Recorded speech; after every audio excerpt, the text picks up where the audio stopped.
Hey guys, welcome back to Tamiya Legends, and once again, thank you for stopping by. So this is a mail call. This is something I've been after for a long time. If you know what this box is, you can see it's a TRF box, which is Tamiya Racing Factory, which always means you've got hold of something special. The buggy I've gone for is this bad boy. Look at that. So this is a Tamiya TRF503 with extras. Now I'm going to start off by saying I know nothing about these modern day buggies. I'll tell you the little bits I do know, but I'm going to post this video in like a TRF group and things because I need some feedback. So it's a thing of beauty. I absolutely love it. So let's have a closer look at the car. So this thing is an absolute beast straight out of the box. As I say, I believe this was launched, the 503 was launched in 2014. And then I believe it was superseded by the Tamiya 511. But again, this is only the little bits and bats that I've been picking up on the car. The TRF range is always full of bling. But this is an out and out racing buggy. This is completely levels above what I've been running, not just because it's modern but because it's an out and out racing buggy as well. So it's 4-wheel drive, it's belt driven, it has 2 belts, front and back gear diffs, slipper clutch mid mount motor, it's got TRF aeration big bore shocks as standard, which I have to say are just so smooth, it's ridiculous. Let's just whiz the shell off. I believe this is a, what would you call it?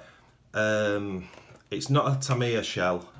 In the manual it gives you 3 different options for Tamiya shells. This is an E-Rocks shell, which I believe is kind of a generic racing buggy shell, which kind of fits racing buggies across the board. Again, might be wrong. So it's velcroed down the sides, but it also has the body pins. The shell itself, to me, it looks brand new. There's no marks on it or anything, and it also looks like it's been painted. I kind of want to say professionally. It looks like it's been airbrushed because the windows have all been painted in, and I don't know if you can see this, but from a distance it just looks the colour, but it's got like these little dots sprayed into it, which is super cool. Very nice looking thing. So as I say, it's, I don't know if I guess you'd call it mid-mounted motor, maybe forward-mounted motor, with big slipper clutch with 2 belts going either way. It only takes the saddle pack batteries. Now I did get 2 sets of batteries with it, but the NIMS, so I got this set, and I got, that's a 3800, and I got this 2100. And they're a bit smaller, so I am going to have to source 2S LiPo batteries for it, because it won't fit anything else. It did come with, now the running gear inside this should never be put in a buggy like this.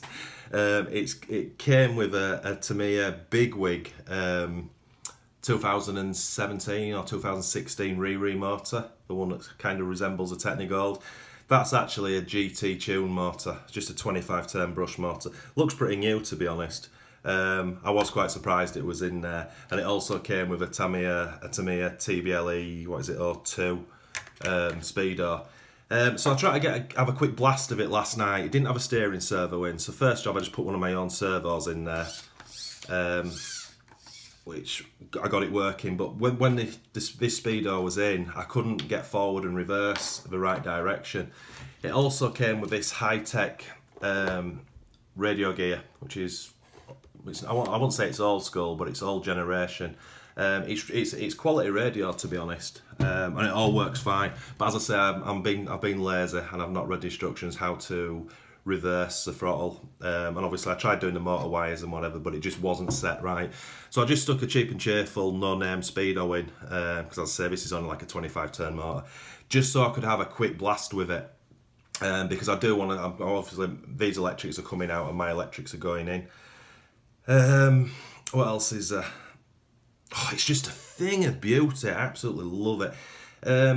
I had a quick blast and it was very slow, as you would expect, but it did develop a clicking noise quite early on, which was a little bit concerning, and it's coming from the centre. I'm not sure if it's the motor mesh, although that feels okay. I'll see if I can get it to do it. No, it won't do it. It's more under power. So I need to have a look at this unit and see what's going on. I also, obviously, the wires are a mess. And that seems, this is going to sound a bit pathetic, but on a buggy like this, it's quite difficult where you feed your wires because you've got the two belts running down and you've got lots of moving parts down the centre. But you do have to have wires that are crossing over. So I think for me, and again I'm guessing, I think the speedo is on the wrong side. I think the receiver should be on this side because you have a bit more room here next to the motor to mount the speedo. And the speedo, obviously I'll be going brushless, and my brushless speedo is bigger than this, which is a bit of a concern. So we'll try get it in this side, receiver there. I thought we might need a stubby steering servo, but we're okay with a standard. And then I'll find somewhere else for the switch or whatever. Brushless motor should fit in. Well, it will, because it's a standard size. What else is there? So this came with a shed load of spares. Let's just have a closer look at this car. Thing is so blingy. So I believe the majority of this blue metal stuff you get as standard with in this TRF kit. I know some things have been changed. So this has gone. The standard 503 chassis has a metal. It's a metal chassis. It's like a gold colour, gold anodised colour. But this has been swapped over for full carbon, and it's almost, well, it looks pretty brand new to me. So I believe this is the 511 chassis, which was one of the upgrades from 511, so from 503 to 511. But if I'm wrong, if you guys could please tell me in the comments, that'd be much appreciated. So you have all this metalwork at the front, which holds the diff in. There's a lot of metalwork on the steering. The arms are not anodised, which I thought they might have been. Looks like the turnbuckles have been swapped over for blue anodised. I don't think that's standard. And then you've got your motor section, obviously it's 25 turn GT tuned motor. But we'll whiz all this out to have a proper look at the car. You've got these cool carbon battery stairs. These are metal weights, which you can add to or take out for balance. And then obviously you've got your back end, which is, again, full alloy. Again, this has got rear blue anodised hubs. I don't know if that's standard. So yeah, any information you can give me on this, guys, would be really much appreciated. You can, before we have a look at the spares that's come with it, you can, although it looks amazing, the actual car is amazing. It oozes quality. It really does. I mean, we all do the tyre kicking and stuff, you know, and the shocks are just super smooth. You can just tell it is absolutely balanced to perfection. Even with that little run I had yesterday, although it was really slow and it was just on a tarmac flat car park, it just felt awesome, I have to say. So I'm super excited about getting like a brushless system in and getting the proper batteries for it, and obviously getting the noises, this clicking sorted out, which I'm hoping's not too. But I don't think it's going to be too much of a big issue because the clutch is very basic.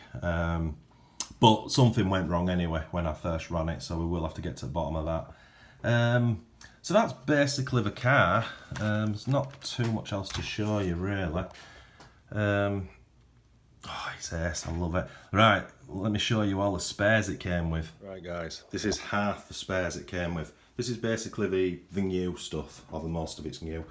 So we've got the manual, we've got all the info on the radio game, what have you. Got a new set of front wheels. We've got a new set of front wheels and tyres, and they've got a different tread on. That's the old chassis, what I was telling you about, the machine chassis, which has been on my car's been swapped out for full carbon. And then we just have all these unopened brand new parts. And there's a shed load. Some, as I say, are being used, but the majority of this is open. Different spur gears and stuff. The one thing I do want to be using or having a look at is the 501X stabiliser set. Looking at the manual, well, it's difficult to say. I don't know if the standard kit came with front and rear sway bars. Looks like it certainly didn't come with the front, and I've not really seen it on the picture of the back, so I think this was an option part. But as I say, I'll have to do my research. So I've got a brand new set here to fit. So now it says stabiliser set, so it doesn't say front or rear, so I'm guessing it's... No, that is just one set actually, because of what... Anyway, well, I'll figure it out as I go. So that's one thing I am going to be adding to the chassis once I've got it stripped. So that's that, and let me show you what else we've got.